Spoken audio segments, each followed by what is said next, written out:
parler sur ce sujet. Bon, en fait, le dernier élément que je vais ajouter à mon analyse, c'est la question de franc CFA.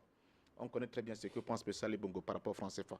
Mais maintenant, il y a quand même quelque chose, je ne veux pas répondre à notre ami qui vient d'appeler, ce n'est pas intéressant. La question du cycle des élections. Le cycle des élections n'est pas terminé en Afrique. Il y aura encore beaucoup d'élections en Afrique. Alors, vous qui aujourd'hui poussez les Africains en leur disant, en cas de litige, il faut qu'on se conforme à ces institutions qui sont moins crédibles, tout le monde le voit, attention, votre tour arrive. Quand on mange la pomme de main de gorille, il faut penser à sa propre pomme de main. 2018, il y aura au Cameroun, il y aura des élections en Côte d'Ivoire, il y aura des élections qui arrivent en RD Congo, etc., etc.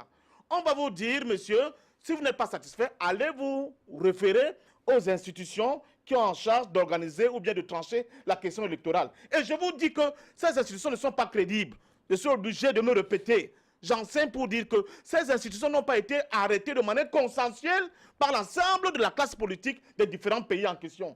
Donc ces institutions ont pour vocation première de maintenir ceux qui sont au pouvoir. Mais il y a quand même un code électoral qui a été voté par toute qui l'Assemblée nationale. Vous savez très bien comment ça se passe. Nous avons dans nos assemblées nationales deux possibilités, n'est-ce pas, pour retoquer souvent ce qu'on appelle la Constitution. On a ce qu'on appelle les propositions de loi et nous avons ce qu'on appelle les projets de loi. Quand on prend le cas d'un pays comme le Cameroun, dites-moi, les représentants du peuple, entre guillemets, qu'on appelle les députés, qui a déjà mis en place une proposition qui soit passée? Qui? Tout vient de l'exécutif. Et souvent, on vous sent, n'est-ce pas, ce papier, la veille même de l'examen.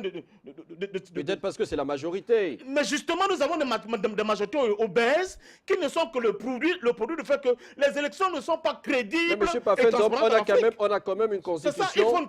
On a quand même des règles constitutionnelles qui sont véritablement assises sur un document que le clan Jean-Ping devait respecter, mais qu'il n'a pas fait dès le départ, la démarche. Monsieur, dans un pays où on veut promouvoir le vivre ensemble, la Constitution, pourquoi on l'adopte? Il faut d'abord qu'il y ait une constituante.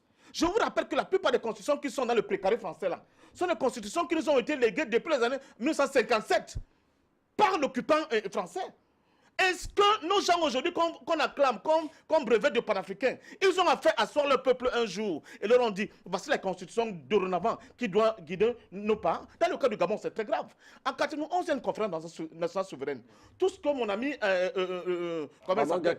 essayé de soulever les élections à 2 tours, la limitation des mandats, etc., était consigné dans cette constitution. Mais M. Pafendom, qu'est-ce qui s'est passé? Juste pour vous permettre de rebondir, parce qu'on sait aussi qu'avant les élections, chaque fois, il y a quand même des consultations pour approuver que le processus électoral va se passer de telle ou telle autre manière. Et ça a encore été le cas au Gabon avant les élections. Je vous donne un exemple. Regardez ce qui s'est passé dernièrement en Côte d'Ivoire lors de l'élection. OK? Les gens ont dit qu'ils n'étaient pas d'accord avec les règles de cette élection. Ils ne sont pas allés aux élections. Qu'est-ce qu'on leur a dit? La politique, la chaise vide n'est pas une politique acceptable. Ouattara a été élu avec le pourcentage conseillé les chefs d'État aujourd'hui. Le problème en Afrique, il faut qu'il y ait un consensus républicain sur la nature de nos institutions. Il n'existe pas. C'est quand quelqu'un s'installe, il pense qu'il est le plus fort, il impose sa loi au reste de ses compatriotes. C'est pour cela que nous avons des litiges électoraux un peu partout en Afrique. C'est de ça qu'il s'agit. J'entends les gens dire que la démocratie ne sert à rien. Il faut qu'on aide nos chefs d'État, entre guillemets. Mais ils sont fous, quoi. Monsieur, nous ne sommes pas dans les monarchies, nous sommes dans les républiques. Nous sommes tous citoyens. Il faut consulter l'ensemble des classes politiques, sociales, économiques et de nos différents États pour aller vers un consensus de l'ensemble des structures et de la Constitution qui doit régenter. Merci beaucoup, M. Patient Pafendom, parce que tout ce qu'on doit comprendre, c'est que vous remettez en question les institutions gabonaises.